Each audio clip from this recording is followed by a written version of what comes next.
আরে, আসসালামু আলাইকুম রহমতুল্লাহি ওয়া বারাকাতুহু। প্রিয় ফেসবুক বন্ধুরা, বিশেষ করে আমার এলাকায় যারা প্রবাসী আছেন তাদেরকে একটু মানবিক সাহায্যের জন্য আমি আবেদন জানাচ্ছি। আমার পাশে যিনি দাঁড়িয়ে আছেন ইনি হচ্ছে কি আমার এলাকার একটা ছেলে শাহাবুদ্দিন।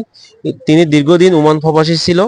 গত কয়েক বছর আগে প্রবাস থেকে এসে বিয়ে করার পর তার একটা বাচ্চা হয়। এই বাচ্চার বয়স 8 মাস। 8 মাসের যে বাচ্চার অনেক রোগ আক্রান্ত, বিশেষ করে ও হার্টের সমস্যার কারণে এখন কক্সবাজার অলরেডি চিকিৎসা শেষ। এখন ঢাকার উদ্দেশ্যে রওনা হতে হচ্ছে। এখন সবার আন্তরিক সহযোগিতা দরকার এবং সাহায্য দরকার। আপনারা শাহাবুদ্দিনকে যারা চিনেন, বিশেষ করে দেখেন এই বাচ্চাটার হাত দেখলে খুব কষ্ট লাগে, নিজেরও অনেক মায়া লাগে। আমরা অন্তত পোস্টটা শেয়ার করে হলে বিভিন্ন মানুষকে দেখার সুযোগ করে দিই। শাহাবুদ্দিনকে সবাই সহযোগিতা করবেন। যারা আমাকে চিনেন সরাসরি আমার সাথে যোগাযোগ করতে পারেন। আমিও ওর এই বিকাশ নাম্বার বা নগদ নাম্বার আমি দেবো, স্ক্রিনে দেবো।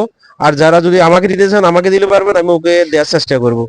তো আমি শর্টকাট ভিডিওটা বানাচ্ছি, যেহেতু উনি নতুন বাজারে মানে টাকা তোলার জন্য আসছে। আমি মনে করছি যে একটা ভিডিও বানালে প্রবাসী ভাইয়েরা যদি একটু করে কষ্ট মুক্ত করতে পারবে, এটা আমি মনে করি।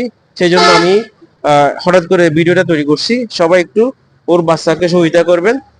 ওর যেহেতু আমার পরিচিত এলাকা, আপনাদের যারা পরিচিত এলাকা, নিজের এলাকার লোকজনকে সহযোগিতা করা একান্ত আপনাদের একটা দায়িত্ব হয়ে পড়ে। সেই জন্য আপনারা যে যেটুকু পারেন তাকে সহযোগিতা করার চেষ্টা করবেন। যাকে ওরা চিনে সরাসরি মোবাইল করে হয়তো ওকে সহযোগিতা করতে পারেন। আসসালামু আলাইকুম।